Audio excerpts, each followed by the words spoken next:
नमस्कार, मैं जितेंद्र चतुर्वेदी। क्या पीएम मोदी की जो चैट है उसे डोनाल्ड ट्रंप लीक करने जा रहे हैं?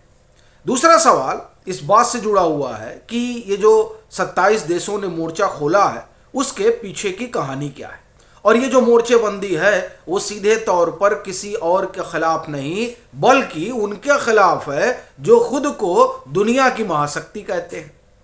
तो इस पर भी हम लोग बात करेंगे, लेकिन शुरुआत करते हैं चैट के खेल से।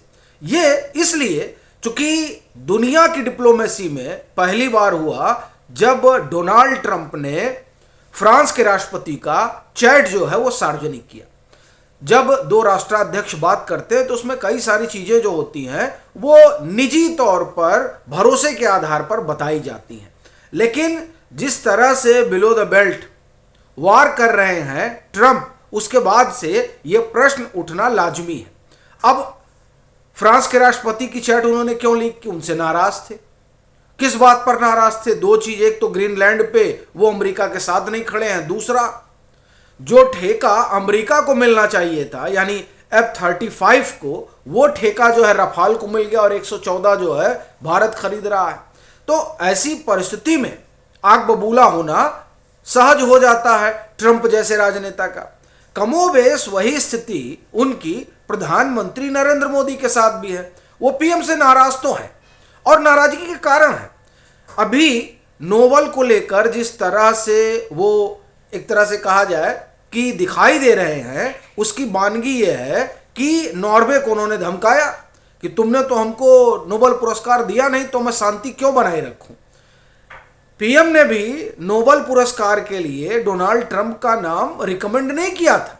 नाराज है इस बात से कि कैसे भारत ने यह नहीं किया, और यही इतना भर मामला नहीं है, उसमें और भी चीजें जुड़ रही हैं। दूसरी, भाई हम कह रहे हैं और उसके बाद में भी रूस से तेल खरीद रहे हैं। तीसरा, एग्रीकल्चर सेक्टर जो ये चाहते हैं कि भारत खोले और पीएम खोलने को तैयार नहीं है। तो ये सब बातें हैं जो ये बताती हैं कि किस तरीके से ट्रंप जो है वो आग बबूला हो रखे हैं। हाँ, वो प्रेजिंग वगैरह कर रहे हैं, लेकिन इसे आप कहिए बटरिंग, जो अभी दावोस में उन्होंने किया कि नहीं हम प्रधानमंत्री नरेंद्र मोदी का बहुत सम्मान करते हैं। उससे पहले उनके जो राइट हैंड माने जाते हैं और वो भारत में राजदूत हैं अमेरिका के, सर्जियो गोर, उन्होंने भी खूब कसीदे पढ़े थे। मार्को रूबियो ने फोन फान करके जो है जयशंकर को कहा था कि नहीं साहब, पीएम तो बहुत महान है, भारत बहुत महान है। ये तमाम तरह की जो प्रेजिंग है, ये बटरिंग है, उसके पीछे का सिर्फ एक कारण है, वो ये कि साहब ये जो रक्षा डील वगैरह कर रहे हो, ये तेल वगैरह खरीद रहे हो, थोड़ा हमारे ऊपर भी ध्यान दो। वेनेजुएला में हमने जो है पूरा खोल दिया है खजाना, आइए यहां से भी निकालिए।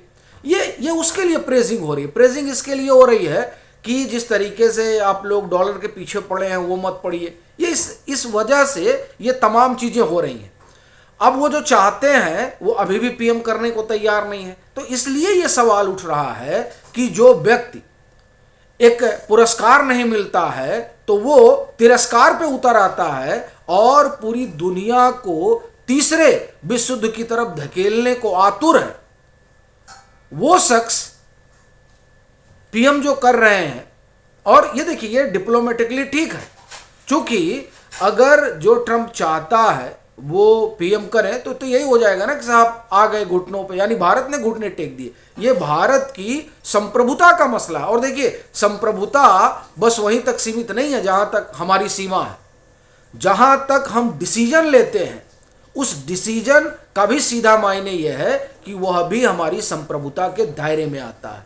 अगर भारत इस दबाव में डिसीजन लेके अमेरिका ऐसा चाहता है तो वह भी हमारी संप्रभुता में हस्तक्षेप है, और पीएम उसी संप्रभुता को बनाए हुए हैं और हिंदुस्तान के हित लाभ के लिहाज से काम कर रहे हैं, जो डोनाल्ड ट्रंप को पसंद नहीं आ रहा है। इसीलिए यह बात उठी है कि क्या वो पीएम की भी चैट लीक करेंगे। देखिए वो पीएम की चैट लीक करने से डरेंगे, कारण पीएम इस बात को बहुत पहले समझ गए थे कि अब डोनाल्ड ट्रंप वो ट्रंप नहीं रहे जो पहले टेन्योर में थे, और इसीलिए पीएम ने उनसे पर्याप्त दूरी बना ली थी। और ये इस बात का संकेत ऑपरेशन सिंदूर के समय से ही दिखाई देने लगा था। उसके तुरंत बाद पीएम G7 की बैठक में कनाडा गए हुए थे। डोनाल्ड ट्रंप के फोन करने के बाद भी पीएम वॉशिंगटन नहीं गए। यानी अगर आप गौर करें तो ये पाएंगे कि 1 जनवरी 2025 को ये जो है कुर्सी पर बैठते हैं डोनाल्ड ट्रंप, उसके बाद से पीएम उनसे पर्याप्त दूरी बनाए हुए हैं। ना कोई बातचीत का इस तरह से मसला है और ना ही वो मिल रहे हैं, क्योंकि उनको अंदाजा है इस बात का कि ट्रंप का जो स्वभाव हो रखा है, उस स्वभाव में अगर आप उनसे मिल रहे हो तो फिर वो 4 बात बना के बता देते हैं। अभी पीछे देखिए किस तरह से वो कह रहे थे कि फोन आया नरेंद्र मोदी का, नरेंद्र मोदी ने मुझसे कहा कि सर मुझे समय दे दीजिए, और अपाचे जो है 68 अपाचे में लेट हो रहा है, जबकि कहानी एकदम उलट थी। फोन डोनाल्ड ट्रंप का आया था 3 बार, पीएम ने नहीं उठाया। अपाचे 28 खरीदे गए जो हमको डिलीवर हो चुके हैं, वो 68 की बात कर रहे हैं। तो यानी पीएम ये चीजें पहले से समझने लगे थे, इसीलिए आसियान हो या फिर मिस्र में बैठक हुई हो, कहीं भी पीएम खुद नहीं गए। वहां डेलीगेशन गया, डेलीगेट्स गए, एस जयशंकर गए जो भारत के विदेश मंत्री हैं, पीएम खुद नहीं गए।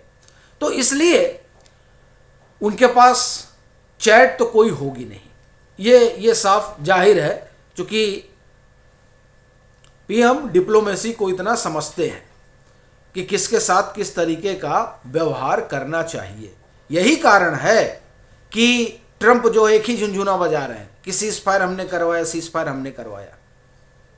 अन्यथा जिस तरीके से भारत ने आप कहें कि अमेरिका को परेशान कर रखा है अपने निर्णयों के जरिए, अब तक तो वो चैट क्या, वो जो जिस एपेस्टीन फाइल्स का हमेशा चर्चा हुआ, 1 महीने खूब उस पर जो है व्यू बटोरे गए यूट्यूब पर, ख़ास तौर से जो कांग्रेसी इकोसिस्टम उसने फैलाया। साहब अभी तक तो कितनी चैट आ गई होती, लेकिन संकट ये है ना उनके पास एपेस्टीन फाइल में कुछ पीएम के खिलाफ मिला और ना ही उनके पास ऐसी कोई चैट है। इसलिए ये जो नया सी गुफा शुरू हुआ है उसमें कोई दम तो नहीं है, क्योंकि अगर ऐसा कुछ होता तो ट्रंप इंतजार नहीं कर रहे होते। वो ऑपरेशन सिंदूर के बाद जब वो उन्होंने पाया कि पीएम उनका नाम रिकमेंड नहीं करेंगे नोबेल के लिए, तभी वो चैट वैट लीक कर देते। तो पहली चीज तो ये हुई कि इसमें कोई दम नहीं है कि वो कोई, जब चैट होगा तब लीक करेंगे, और होता तो इतने दिन ट्रंप बैठने वाले नहीं थे। दूसरी बात, ट्रंप का जो रवैया है उस रवैये से यूरोपियन यूनियन खफा हो गया।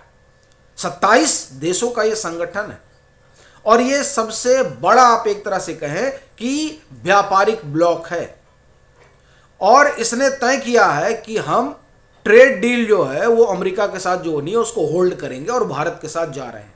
ये ध्यान रखिएगा कि यूरोपियन यूनियन का भारत के साथ आना अमेरिका के लिए एक बड़े ट्रेड ब्लॉक को खो देना है, एक बड़े बाजार को खो देना है, पहली चीज। दूसरी चीज, जिस डॉलर के लिए उन्होंने तूफान मचा रखा है डोनाल्ड ट्रंप ने, और जिसकी मजबूती के लिए वो पूरी कवायद कर रहे हैं, इस ट्रेड ब्लॉक के अमेरिका से खिसकने का मतलब यह है कि डॉलर पर जिस चोट की कवायद में इस समय भारत, चीन, रशिया, ब्राजील यानी ब्रिक्स कंट्रीज लगे हुए हैं, उस चोट पर सबसे बड़ी मुहर लग जाएगी जैसे ही ट्रेड डील फाइनल होती है, और वो तकरीबन फाइनल हो चुकी है भारत और यूरोपियन यूनियन की। तो इसलिए जो है ये जो 27 देशों ने बहिष्कार किया है, वो बहिष्कार डोनाल्ड ट्रंप के लिए, अमेरिका के लिए मायने रखता है। और वो जो दुश्मनी भारत से पाल रहे हैं उसको लेकर अमेरिका के एक्सपर्ट कह रहे हैं कि डोनाल्ड ट्रंप गलती कर रहे हैं। डोनाल्ड ट्रंप पाकिस्तान के मोह में भारत जैसे बाजार और सहयोगी को गंवा रहे हैं, और ये एक बार नहीं कहा गया है। तमाम एक्सपर्ट जो अमेरिकन हैं वो सीधे सीधे इस बात को रख रहे हैं, वहां के डेमोक्रेट्स इस बात को रख रहे हैं, वहां के रिपब्लिकन इस बात को रख रहे हैं, क्योंकि ये लोग ये मानकर चल रहे थे, यानी अमेरिका ये मानकर चल रहा था। अमेरिका में पहले इस तरह से ट्रंप के खिलाफ आवाज नहीं उठी थी कि भारत से बात करो, क्योंकि उनको लग रहा था कि टैरिफ लगाते ही भारत घुटनों पर आएगा। यही बात हावर्ड लेटनिक ने ब्लूम्सबर्ग में के साथ बातचीत में सितंबर 2025 में कही थी, लेकिन हो गया उल्टा। भारत तो घुटनों पर आया नहीं, अलबत्ता अमेरिका की हालत खराब हो रखी है और जिस डॉलर के सहारे वो दुनिया पर राज करता है, अब वही सबसे बड़े संकट के दौर से गुजर रहा है। और ये जो यूरोपियन यूनियन का ब्लॉक है, ये जैसे ही भारत के साथ जुड़ा और जो 27 जनवरी को हो जाएगा, उसके बाद से इनकी हालत और खस्ता होने जा रही है। तो इस कारण मायने रखता है अमेरिका के लिए, यही वजह है कि सब गाना गा रहे हैं कि भाई जाकर भारत से बात करो। तो कुल मिलाकर कहना यह है कि ये जो चैट लीक का मसला है, वो पहली चीज़ तो है ही नहीं है जो वो कर पाएंगे। दूसरा ये कि जिस तरीके से भारत के इर्द गिर्द वैश्विक ऑर्डर टहलने लगा है, वो बड़ी करारी चोट है ट्रंप प्रशासन पर। इसी कारण ट्रंप जो है और उनका प्रशासन अनुनय विनय में लगा हुआ सीधे सीधे दिखाई दे रहा है, और ये जो प्रेजिंग चल रही है, ये उसी का संकेत है।